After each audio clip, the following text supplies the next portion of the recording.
Instawise. Big ideas.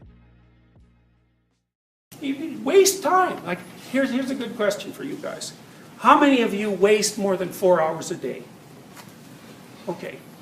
So I would say the reason you do that is because you haven't really faced the reality of your own death. If you had done that, you would stop doing that. You would not waste time. You know, and we could do a quick economic analysis. I like to do this with people. So what do you think your time's worth an hour? Guess. We know it's at least $10, right? Because that's minimum wage. Well, so the minimum value society puts on your labor is $10 an hour. Okay, but you know, you're smart and healthy and young, and so each hour is an investment in the future, so it has to be considered in that manner, because one of your hours is worth more to you than one of my hours is worth to me, because you have so much of your future life still depending on it.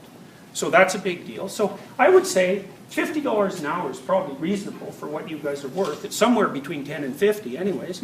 So, you know, let's assume 50. Okay, it's $200 a day. It's $1,400 a week. It's $5,600 a month. It's $65,000 a year. It's like, you want to waste it? Go right ahead. But that's what it's costing you, at minimum. You know, and you know, you might think, well, no, because I'm not getting paid. It's like, wrong. You're paid for your studies. You just get paid 10 years from now. It's just deferred income. And there's a huge difference between people who have B's and A's. You know, like B's, doors shut. A's, doors open. And so, you know, you waste that time, you will bloody pay for it. And you don't get it back either. So, you know, if you're awake and you know that this is waiting for you and that there's only so much time you have, that can bloody well wake you up and stop you from wasting your time because you don't have that much of it. This is a medieval representation it's a very strange representation, obviously, because it's a crucifix and has a snake on it. It's not, but it's a tree snake thing, you know. And it's actually an echo. There's a story in the Old Testament about Moses leading his people through the desert, and it's sort of a, you know, they've escaped from tyranny, so that's the previous place of order. Now they're in chaos because they've left tyranny, so they're all wandering around sort of without their heads. They don't know which way they're going. They're trying to run away from something that's bad and towards something that's good, but they don't know where they are, and so they get all kind of, you know, fighty and break into factions, and then they start worshipping false gods like golden calves and so on. It's fragmentation under pressure, right?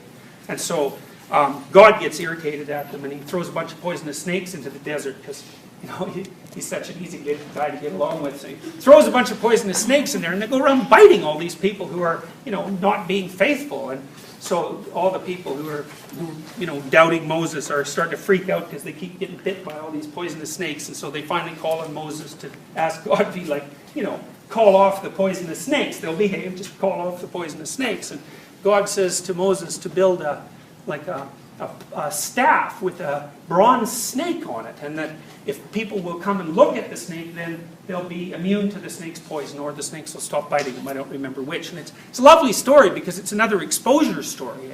It sort of means that if you're willing to gaze upon the thing that is most poison to you, or that you're most afraid of, that can help you overcome it. And that's sort of what this is a representation of, except it's more complex because this serpent's tail sort of stretches down into infinity. That's what that representation is. It's sort of the manifestation of the unknown right from the beginning of time and space. That's what that image represents. And that's sort of the problem of humanity in some sense. It's that, you know, there's an infinite number of troubles stemming from an infinite source. It's a remarkable representation, I think. You've heard about near-death experiences, I imagine, you know, the idea that people see the light at the end of the tunnel, and then, you know, when they get through the light, they see all their ancestors there, and something that vaguely resembles God, and, you know, and that's conditioned to some degree by their cultural background. But it's a very common experience, and this is actually a representation of that from a 12th to 13th century painting by Hieronymus Bosch.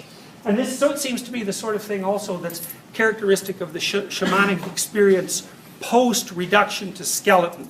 So the shaman dies, and then as a consequence of that, he ends up in a space that's characterized by the presence of the ancestral spirits, whatever that means. I mean, you could think about those as, like, each of you are embodiments of ancestral spirits, right? Because all the ideas you have, for example, none of them are your ideas, or virtually none of them. It's almost impossible to have an original idea. all the ideas you have are like the ghostly remnants of brilliant philosophers or theologians who've lived, hundreds or thousands of years ago, and your whole head is populated by these things. And they're sort of embodied things because they tell you how to act. They're not just cold, dead ideas. And you're a mixture of all those things. And I don't know if the ancestral spirits that these visionaries encounter are like personified representations of the spirits that live inside their head or what they are, but part of the experience seems to be, what would you call it? It's like a rescuing of the dying father from the depths. How many of you have seen Pinocchio? Right, so you know the fundamental theme there, right? Pinocchio is a marionette, so anyone can manipulate him. And he's a wooden head, he's not awake, he's not conscious, he's not alive, and so he can be led astray in 15 different ways. And finally his father disappears to go looking for him, and for reasons that aren't exactly clear, his father ends up inside a whale at the bottom of the ocean, which is, not the first place you'd think of looking for your father. But especially if you were a puppet, and like a cricket was leading you around, which is all absurd stuff. Although one thing I could tell you is, what's the cricket's name? Yeah, what's the initials? Right, so fake, right? Yeah, Jiminy Cricket is Southern U.S. slang for Jesus Christ. And, the animators picked that up as a joke. But it's not a joke, because of course the cricket serves as the conscience and the spiritual guide on this quest vision. And it's the cricket that leads the puppet deep underground, actually it's into the ocean, to the deepest depths of despair, right, and death, like a shamanic disintegration, to find the spirit of his father. And why does he need that? Well, it's because without incorporating the spirit of his father or his forefathers, he can't be real.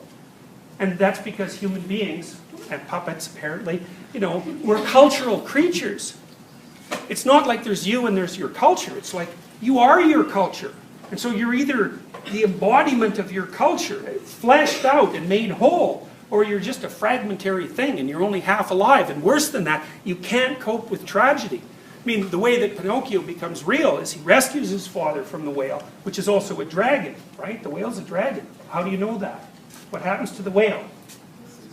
He spits fire. Yeah, it's weird behavior for a whale, and it's because Pinocchio lights a fire inside him. But of course, that's how human beings have always escaped from chaos, is by using fire. So he's the master of fire, and that brings him up from the depths, and he has to rescue his father, and it actually kills him, right? His father says, no, let me drown, save yourself. And Pinocchio doesn't, and he dies in the effort to bring him to shore. But then the blue fairy comes down and says, well, because you're such a good puppet, it's like, now you're awake. It's a remarkable story. It's an amazing movie. I mean, it has themes in it that are thousands and thousands of years old, like the idea that the hero has to journey to the darkest depths to reclaim a treasure. The treasure can be lots of things. It can be the dead father, it can be a princess, it can be gold. It doesn't really matter. There's this idea that the thing you want most is to be found where you least want to look, which is a lovely little, that's an alchemical dictum, by the way, that was sort of reanimated by Jung. So anyways, the idea in the shamanic visions is that past death, there's this opening up into the ancestral landscape, and that's the place where you can commune with, well, the ancestor gods, or maybe the spirit of the ancestors themselves, which is something like God. If you like this video, I recommend you to read this book. Get the book, link in the description below.